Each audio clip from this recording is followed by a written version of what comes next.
उसने कैश निकाला है और गुड्स निकाले हैं। तो अब आपको पता है कि जब भी विड्रॉ होता है तो उस चीज़ को हम क्या बोलते हैं, there is one specific name for this term, तो वो है हमारा ड्रॉइंग। ठीक है, ड्रॉइंग का मतलब है कि मालिक जो है कैश निकाल रहा है। अब यहाँ पर कैश निकाल रहे हैं और गुड्स निकाल रहे हैं, तो गुड्स से रिलेटेड जो भी हमारी एंट्री होंगी वहाँ पर हम लिखेंगे परचेज। चलो एंट्री सीखते हैं। अब देखो सबसे पहले क्या हुआ, यहाँ पर ड्राइंग हुई है ना, तो हम क्या लिखेंगे, ड्राइंग अकाउंट डेबिट, क्योंकि ड्राइंग के लिए ही पैसा भी गया है और गुड्स भी।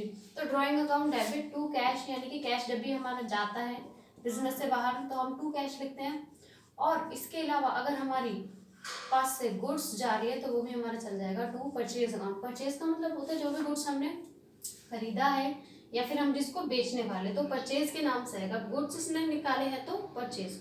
अमाउंट कितना आ जाएगा, अब देखो ड्राइंग के अंदर एक एंट्री यहाँ पर दो है, तो कैश के फ्रंट में कितना जाएगा, कैश कितना निकाला है 2000, और यहाँ पर परचेज कितने की है, गुड्स की 1000, यानी कि टोटल अमाउंट जो ड्राइंग है यानी कि जो उसने निकाली है कैश और गुड्स मिला के 3000 की हो गई। तो यहाँ पे हमने क्या यूज करा, परचेज। नरेशन आपको पता है वो मैं आपको नहीं बताऊंगी। सेकेंड एंट्री आप देखिए, goods for this were given away as charity. अब देखिए परचेज गुड्स गए तो यानी कि टू परचेज आएगा, और किस वजह से गए हैं, चैरिटी। तो सिंपल सी एंट्री है charity account debit to purchase account. यहाँ पर हर जगह परचेज अकाउंट करके एंट्री होगी जहाँ पे हम गुड्स को इस तरीके से देंगे। ड्राइंग हुआ, चैरिटी हुआ, ठीक है। तो चैरिटी में कितना अमाउंट आ गया 5000 एंड 5000। अब आप देखिए थर्ड वन जो है, goods worth were distributed as free sample. अब फ्री सैंपल का मतलब क्या हो गया, सोचिए जरा, हम एडवर्टाइजमेंट कर रहे हैं ना, तो यहाँ पर क्या हो जाएगा, एक्सपेंसेस फॉर एडवर्टाइजमेंट, यानी कि एडवर्टाइजमेंट की वजह से हमने क्या किया, हमारे गुड्स चले गए, हमने गुड्स दे दिए, तो गुड्स का मतलब क्या हो गया, परचेज अकाउंट। तो एक्सपेंसेस के लिए क्या गई हमारी परचेज अकाउंट, कितना अमाउंट के लिए 2500। चलो फोर्थ एंट्री देखते हैं। अच्छा, goods worth 5000 and cash 2000 were stolen by an employ.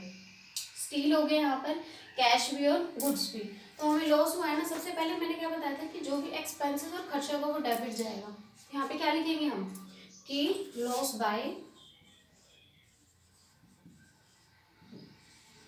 Thief या theft, loss by theft account debit to. अब हमारे पास क्या क्या गया थीफ की वजह से, हमारा कैश चला गया कैश अकाउंट, और अगर हमारे गुड्स भी गए हैं साथ में, गुड्स फॉर 5000, तो क्या एंट्री आ जाएगी टू परचेज अकाउंट। कितना आ गया, देखो 5000 के गुड्स हैं, 2000 का कैश है, यानी कि अब देखो कैश इतना है 5000 इतना है, हम यहाँ पे टोटल लिखते हैं loss by thief, total loss कितना हुआ हमारा 7000। अब ना फिफ्थ एंट्री अब बहुत ध्यान से देखेंगे, इसमें 3 एंट्री हमारी और होंगी एक्स्ट्रा, इसलिए मैंने वाले पॉइंट की वजह से इलस्ट्रेशन नंबर 16 आपको करा रही हूँ।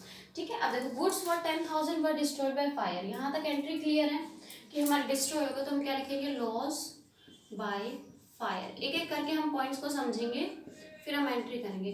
परचेज अकाउंट, ठीक है, कितना लॉस हुआ हमारा 10,000 का, सिंपल सा अमाउंट आ गया 10,000।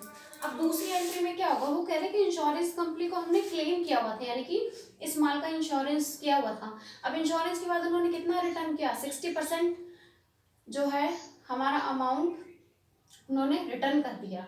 तो पहले क्या होगा, सबसे पहले इस अमाउंट को हम ट्रांसफर करेंगे किसमें, इंश्योरेंस कंपनी में। तो देखो अब कोई भी अगर हमें अकाउंट बंद करना होता है ना, तो उसकी एंट्री क्या होती है, जो चीज़ हमने डेबिट करी है उसको हम क्रेडिट करेंगे तो वो अकाउंट क्लोज हो जाएगा। अब मुझे यहाँ से पैसा कहाँ ट्रांसफर करना है, इंश्योरेंस कंपनी में, तो सेकेंड एंट्री मेरी क्या हो जाएगी, insurance claim account debit to loss by fire. ठीक है, पूरा अमाउंट क्या करा मैंने, क्लेम कर दिया है कंपनी के ऊपर, इसका मतलब है कि मैंने क्लेम कर दिया, मुझे मेरा पैसा रिटर्न चाहिए फायर का। अब उसमें सेटलमेंट कितने में करी, 60%। अब देखो ये वाला अकाउंट ओपन था, मैंने यहाँ क्लोज कर दिया। अब इंश्योरेंस क्लेम अकाउंट डेबिट जो मैंने नया अकाउंट ओपन करा उसको भी तो क्लोज करना होगा, है ना। तो उसको क्लोज करने के लिए हमारी क्या एंट्री आएगी, देखो जो पैसा हमें मिल गया है वो क्या हो जाएगा, या तो हम बैंक कर सकते हैं या फिर हम कैश कर सकते हैं, इसमें हम बैंक डालेंगे क्योंकि इंश्योरेंस का पैसा जो है बैंक अकाउंट में जाएगा, तो बैंक अकाउंट डेबिट यानी कि जितना पैसा रिकवर हो गया। अब कुछ हमारा लॉस में चला गया तो उसको हम किस में ट्रांसफर कर देंगे, profit and loss account debit.